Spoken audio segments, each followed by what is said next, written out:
O gás é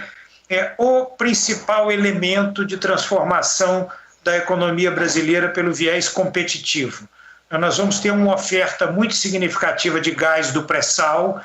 esse gás virá em grandes quantidades, e se o arranjo, o ambiente regulatório econômico for adequado, esse gás vai fluir para a economia brasileira e vai promover um processo com um conjunto de decisões voluntárias dos agentes econômicos, na produção, no setor de gás, de transporte e distribuição, e no consumo, talvez com maior potencial que a gente tem, eu diria assim, 20 anos no futuro, olhando para o tempo atual, todo mundo vai lembrar da pandemia, mas talvez a decisão que o Brasil tome hoje, que mais influencie o nosso modelo de futuro, é a decisão em torno do que fazer no modelo de gás. E aí, muito nitidamente, a gente percebe uma escolha que precisa ser feita. Nem sempre essa escolha é transparente, mas é, de fato, assim, quase que uma encruzilhada. Nós seremos um país em que vai abandonar um modelo de país importador, deixar de ter o gás competindo com óleo pesado, com óleo diesel, com óleo, e promover uma competição gás-gás. Nós vamos conseguir grandes volumes de gás a um preço baixo, claro que não artificialmente baixo, mas baixo pelo mercado. Nós vamos reproduzir aqui o movimento que os Estados Unidos experimentou a partir do shale gas, de reindustrialização do país. Nós vamos entender o gás como um combustível competitivo, então não é um combustível para ser universalizado em um primeiro momento, é um combustível para ser aproveitado, inclusive usando as ociosidades que nós já temos no nosso sistema de transporte, para dinamizar a economia naquilo que for possível, ou nós vamos repetir um modelo que esteve muito focado na atividade de distribuição de gás no país. Lembrando que nós temos no Brasil a maioria das distribuidoras de gás com contratos de 50 anos, com direito à remuneração de 20%, não só sobre o capital investido, mas também sobre o custo. Quer dizer, que cenário, que espaço da economia do mundo a gente possa dizer que tenha esse tipo de condição na economia real. No momento em que a taxa Selic está na baixa histórica, nós temos empresas que têm o estímulo para sobreinvestir e ter custos superiores àqueles que seriam os competitivos. Digamos assim, hoje uma empresa de gás,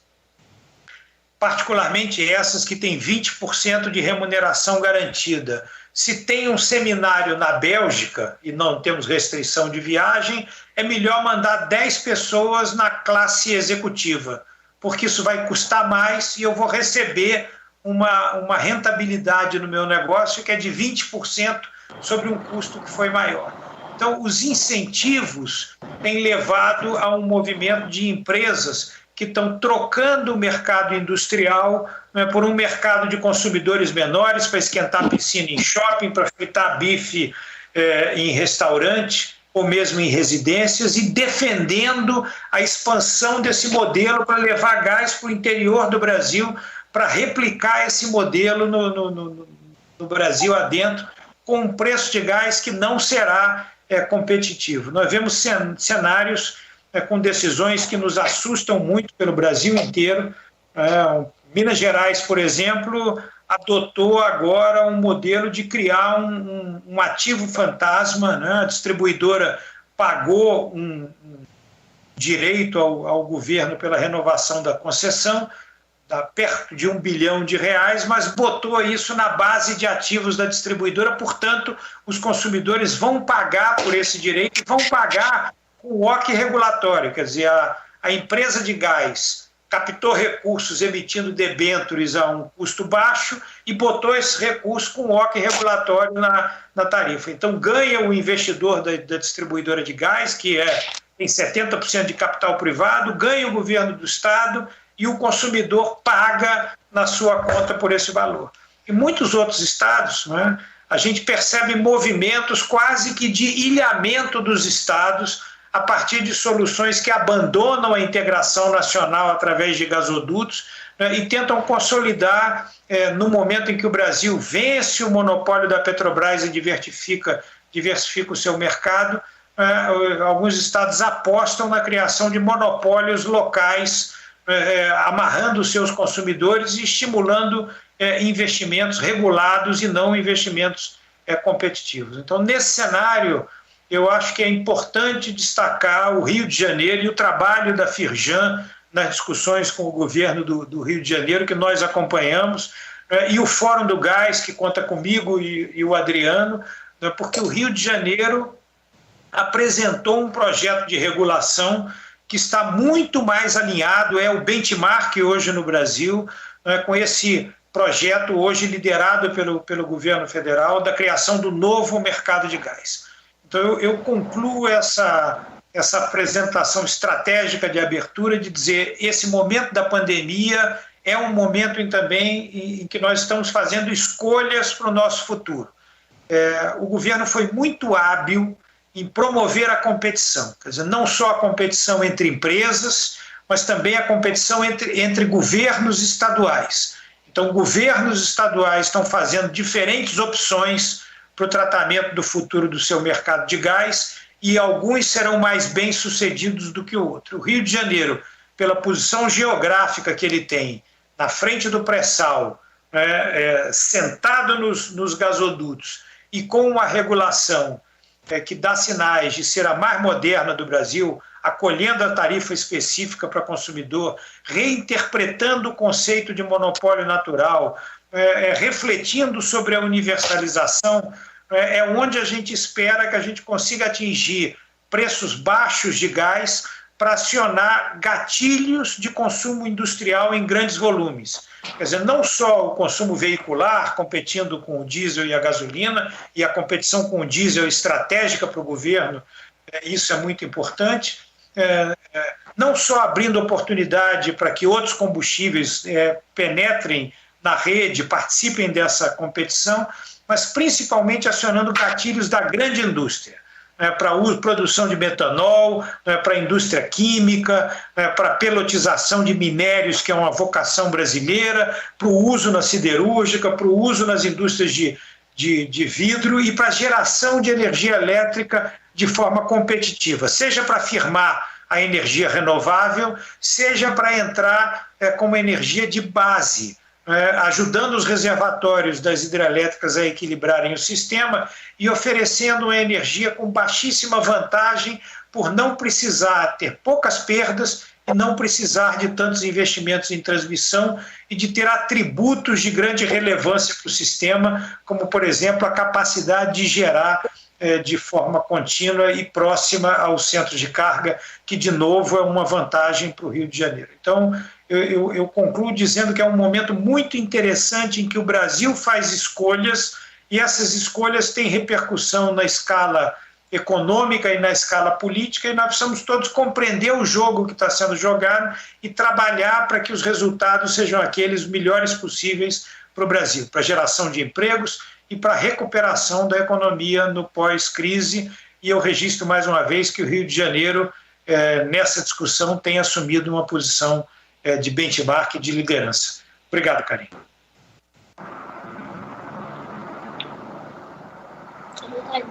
Muito obrigada, Paulo. Acho que você passou por vários temas aqui. Se a gente pudesse ficar aqui mais do que o tempo que a gente tem, acho que seria um debate muito rico. A gente quer aproveitar vários temas que você colocou aqui. Dá para a gente perceber, com pouco tempo que você teve, a riqueza que o gás natural tem em si e que ele pode agregar ao país como um todo.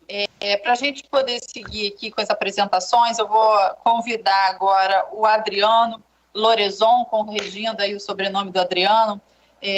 para fazer uso da palavra, dizendo que o Adriano ele é engenheiro eletricista,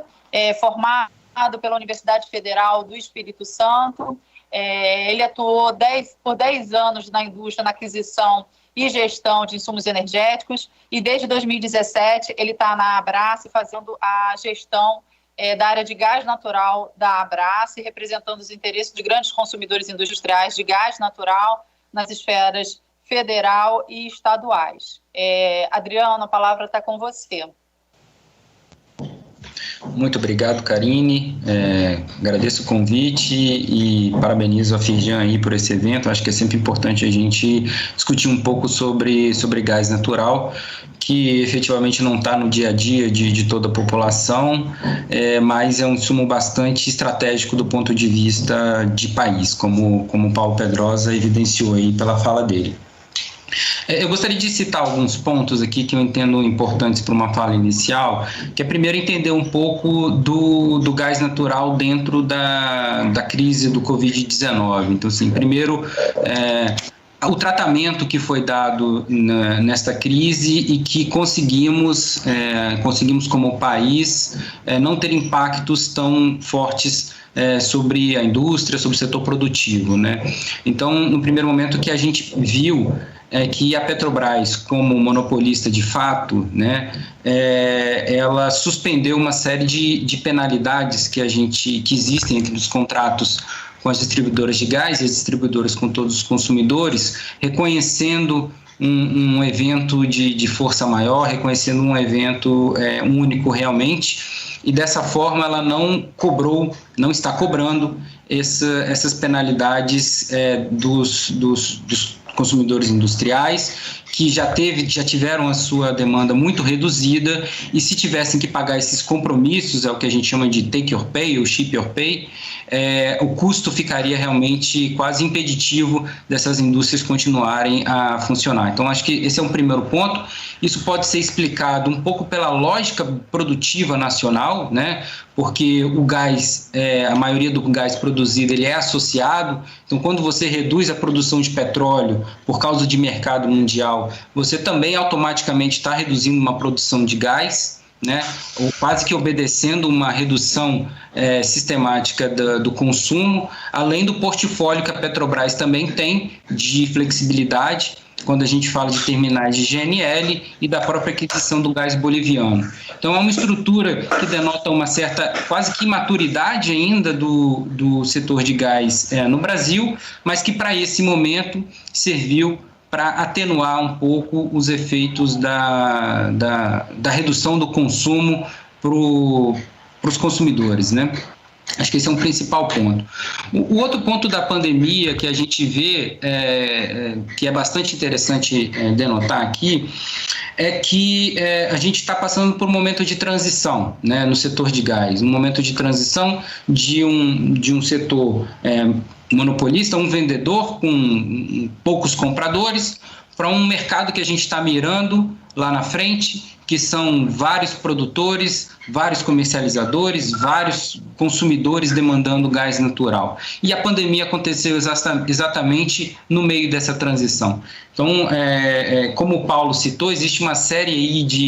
de regulações sendo implementadas ou planejadas, tanto do ponto de vista estadual, no caso aqui do Rio de Janeiro, quanto do ponto de vista federal, e eu acho que é o momento da gente pensar esse momento, se a gente vai acelerar esses processos de transição que estava acontecendo ou se a gente vai retardar. Nosso entender, a gente tem que utilizar esse momento para acelerar, porque o gás natural, ele é um instrumento efetivo para a recuperação econômica que a gente precisa lá na frente. Então, a gente tem que aproveitar esse momento para que essas mudanças regulatórias sejam aceleradas e que esse ano de 2020 seja utilizado para isso. Então, a gente viu no caso do Rio de Janeiro aí, existe uma série de itens que houve avanço, né? E eu acho que a Firjan participou ativamente disso, a Abrace também, mas ainda tem alguns pontos a serem enfrentados. E esse ano é decisivo para isso. A gente tem o detalhamento da regulamentação do consumidor livre, que ainda deve ser feito para ser efetivado. A gente tem uma revisão tarifária das concessionárias do Rio de Janeiro, que está atrasado por uma série de motivos, mas a gente está chegando na metade do ciclo tarifário, e ainda não foi finalizada a revisão. A gente tem a própria questão da renovação do contrato de concessão, né? Foi ventilado uma possível antecipação da renovação. Então, em que moldes que essa renovação vai ocorrer, de forma que ela vá ao encontro do novo mercado de gás que o Paulo Pedrosa citou um pouco. Então, acho que o momento para o Rio de Janeiro é olhar para tudo isso que deve ser enfrentado e acelerar essas mudanças. Do ponto de vista federal, eu acho que o recado é o mesmo. A gente tem uma série de pendências, vamos dizer assim, ainda para serem equacionadas até o final do ano, para que a gente veja o mercado começar a abrir a partir do ano que vem. E dentre essas pendências, eu cito principalmente o acesso ao transporte, né, que são os gasodutos que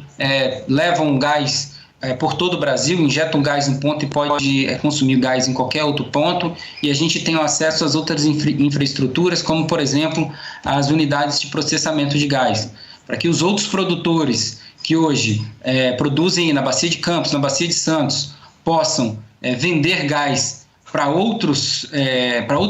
contrapartes, que não apenas a Petrobras. É necessário que eles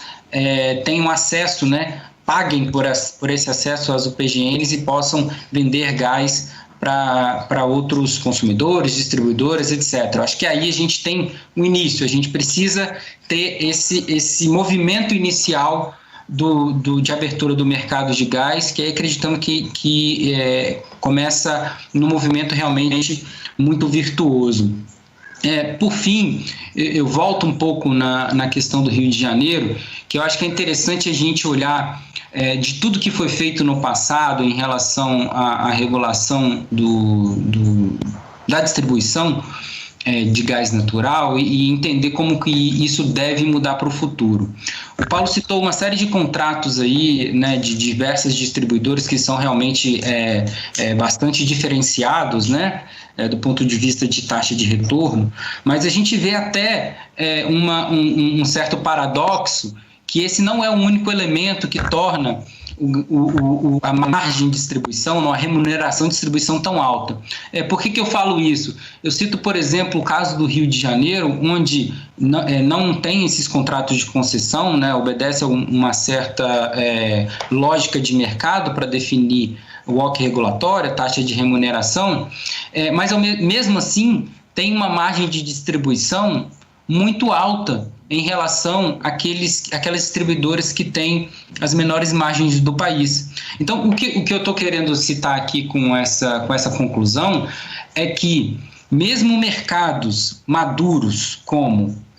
Rio de Janeiro e São Paulo, são aqueles dois, são os estados mais maduros em termos de densidade de consumo, em termos de rede, o que a gente vê que isso não se reflete numa modicidade tarifária, isso não se reflete numa tarifa de distribuição mais competitiva. E o principal motivo que a gente identifica para isso é que, ao longo do tempo, foram feitos investimento e expansão sem qualquer critério econômico que baseasse isso. Então, o que a gente vê na realidade hoje é que estados como Espírito Santo, Bahia e Pernambuco têm margens de distribuição que são quase a metade do que é praticado hoje no Rio de Janeiro, no caso da SEG, que é a principal concessionária do Rio. E isso pode se explicar basicamente porque, historicamente, a expansão da rede de distribuição no Rio de Janeiro se deu de uma forma quase que desordenada. Essa é a minha fala inicial. Obrigado.